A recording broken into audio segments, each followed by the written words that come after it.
Hello नमस्कार दोस्तों, welcome to my YouTube channel exam अध्ययन। आज हम भारत के राष्ट्रपिता महात्मा गांधी जी के बारे में पढ़ेंगे। हाल ही में जिनकी जयंती 2 अक्टूबर को मनाई गई है। तो आइए देखते हैं इनके इतिहास और महत्व के बारे में। और जो कॉम्पिटिटिव एग्जाम की दृष्टिकोण से और सामान्य ज्ञान की दृष्टिकोण से ये बहुत इंपॉर्टेंट टॉपिक होता है। हमको हमारे महात्मा गांधी जी के बारे में जानना अति आवश्यक है, क्योंकि आगे आने वाली पीढ़ियों को सीखना चाहिए कि इन्होंने कैसे संघर्ष करके आज़ादी में बहुत महत्वपूर्ण भूमिका निभाई थी। तो शुरुआत करते हैं। देखिए कि भारत में हर साल 2 अक्टूबर को गांधी जयंती मनाई जाती है, जो भारतीयों के लिए बेहद खास है। इस वर्ष देश महात्मा गांधी की 150वीं जयंती मनाया है। इस वर्ष देश ने कौन सी 155वीं जन्मदिन मनाया है, गांधी जयंती मनाई है, यानी 1869। कब? 2 अक्टूबर 1869 को महात्मा गांधी जी का जन्म हुआ था। तो तब से 2024 को काउंट कर रहे हैं तो 155वां जन्मदिन होता है। यानी हर साल 2 अक्टूबर को गांधी जयंती के रूप में मनाया जाता है और राष्ट्रीय अवकाश भी घोषित किया जाता है, क्योंकि ये भारत के राष्ट्रपिता थे। और प्रिय गांधी जी स्थायी विरासत के रूप में ये याद दिलाता है। ये तो थोड़ा सा इंट्रोडक्शन हो गया। अभी अपन देखते हैं ऐतिहासिक संदर्भ के रूप में महात्मा गांधी जी का जीवन। तो स्टार्टिंग करते हैं प्रारंभिक के वर्ष और शिक्षा से। देखो, महात्मा गांधी जी का जन्म 2 अक्टूबर 1869 को गुजरात के पोरबंदर में हुआ था। एक कविता भी बनी है कि पोरबंदर गुजरात देश में एक ऋषि ने जन्म लिया। 2 अक्टूबर को पोरबंदर गुजरात में एक ऋषि ने जन्म लिया। तो महात्मा गांधी का जन्म 2 अक्टूबर 1869 को गुजरात के पोरबंदर में हुआ था। एक साधारण परिवार से आने वाले गांधी जी की यात्रा ने सिद्ध कर दिया कि अडिग सिद्धांतों के सिद्धांत बहुत अडिग थे और अडिग सिद्धांतों की शक्ति कितनी महान होती है। कानून की पढ़ाई के लिए वो लंदन गए थे और लंदन के यूनिवर्सिटी कॉलेज गए थे, और जिसने उनके भविष्य के लिए एक मजबूत आधार तैयार कर दिया था। बात करते हैं फिर उसके बाद हम दक्षिण अफ्रीका गए थे। इनका अनुभव के बारे में देखते हैं। दक्षिण अफ्रीका में बिताए गए परिवर्तनकारी वर्ष गांधी जी के दर्शन को आकार देने में महत्वपूर्ण थे। जो वर्ष उन्होंने दक्षिण अफ्रीका में बिताए थे, उन्होंने इनकी जिंदगी को बहुत परिवर्तित कर दिया था। वहां उन्होंने जातीय भेदभाव का सामना किया था। वहां गोरे और काले का भेदभाव चलता था। एक कहानी सुनते हैं बचपन से कि जैसे गांधी जी एक स्टेशन में चढ़ करके ट्रेन में चढ़े आते हैं, तो वहां से जो गोरे लोग होते हैं वो उनको वहां से उतार कर फेंक देते हैं।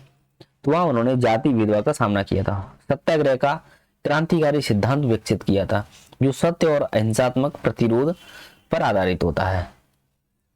यह सिद्धांत भारत के स्वतंत्रता आंदोलन का मूल आधार बन गया था। जो सत्य अहिंसा वाला जो कॉन्सेप्ट है, वो जब भारत में स्वतंत्रता की आज़ादी की लड़ाई लड़ेंगे तब ये मूल आधार बन गया था यहाँ पे। अब भारत में वापसी करते हैं ये स्वतंत्रता आंदोलन। अपन इनको प्रवासी भारतीय दिवस के रूप में मनाते हैं 9 जनवरी को। 9 जनवरी 1915 को ये भारत में आते हैं, तो इसी दिन को प्रवासी भारतीय दिवस में मनाते हैं। तो भारत लौटकर गांधी जी ने स्वतंत्रता संघर्ष को एक नई दिशा दी। उन्होंने अहिंसात्मक प्रतिरोध का व्यापक स्तर पर प्रेस किया था। अहिंसात्मक, भाई कोई हिंसा नहीं करना है, ठीक है, इसी के आधार पर अहिंसा के माध्यम से हमको लड़ाई लड़ना है। ऐतिहासिक नमक मार्च का आयोजन किया था, जिसने ब्रिटिश नमक मोनोपोली को चुनौती दी थी। ठीक है, यानी जरूरी उस दौरान क्या मोनोपोली चलती थी, वही लोग नमक बनाते थे।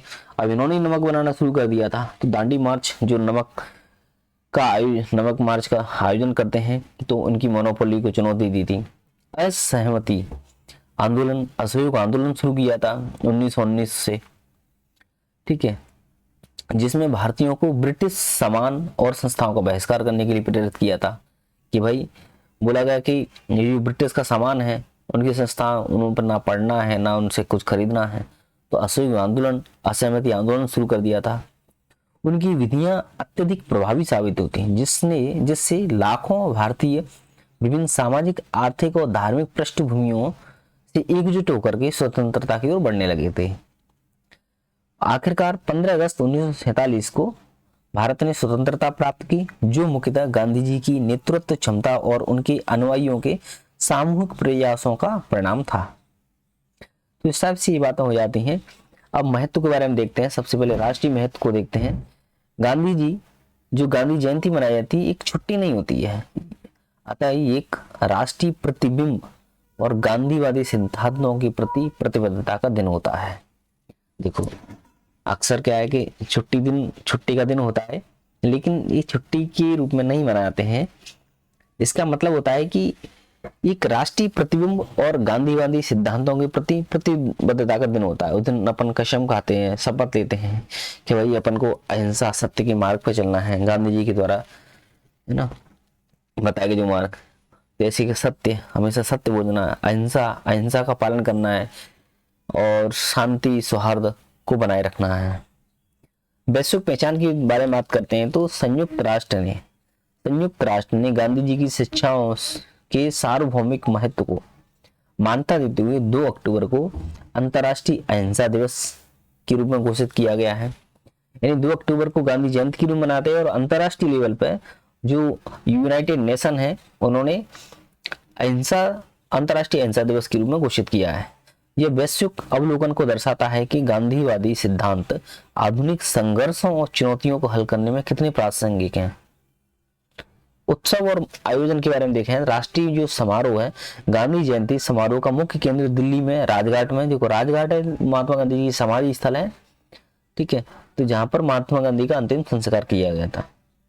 यहाँ पर राजनीतिक नेता, राजनायक, विभिन्न क्षेत्रों के जो नागरिक वगैरह होते हैं, फूल चलाने, प्रार्थना सभा पर गांधी जी की प्रिय भजन रघुपति राघव राजा राम यहाँ पे इसका गायन करते हैं। कौन से?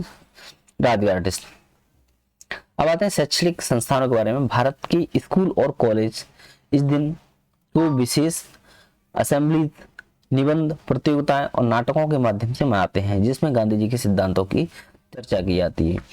जो कविता होती है, रघुपति राघव राजा राम, घड़ी कमर में लटकाऊंगा, इस टाइप से ये प्रोग्राम चलते हैं। सांस्कृतिक कार्यक्रम के रूप में देखा जाता है, देश भर में विभिन्न सांस्कृतिक कार्यक्रमों का आयोजन किया जाता है। कला प्रदर्शनियां गांधी जी के जीवन पर केंद्रित होती हैं। स्वतंत्रता आंदोलन पर वृत्त चित्रों की स्क्रीनिंग की जाती है। शांति और सद्भावना के संदेशों के साथ संगीत कार्यक्रम वगैरह ये सब होते हैं। एक लास्ट में देख लेते हैं समकालीन प्रासंगिकता। आधुनिक समय में गांधीवादी सिद्धांत विभिन्न संघर्षों के युग में गांधी जी की शिक्षा अत्यधिक प्रासंगिक होती हैं। संघर्ष समाधान में देखा जाता है, इनकी अहिंसात्मक बातचीत के तरीके हिंसक टकराव के विकल्प प्रदान करते हैं।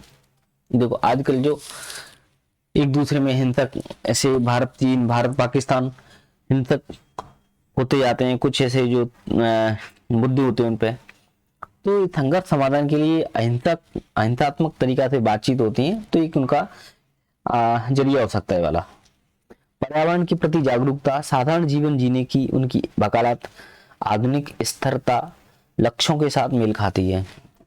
पर्यावरण के प्रति सामाजिक न्याय, भेदभाव के खिलाफ उनकी लड़ाई विश्व भर में आंदोलन को प्रेरित करती है।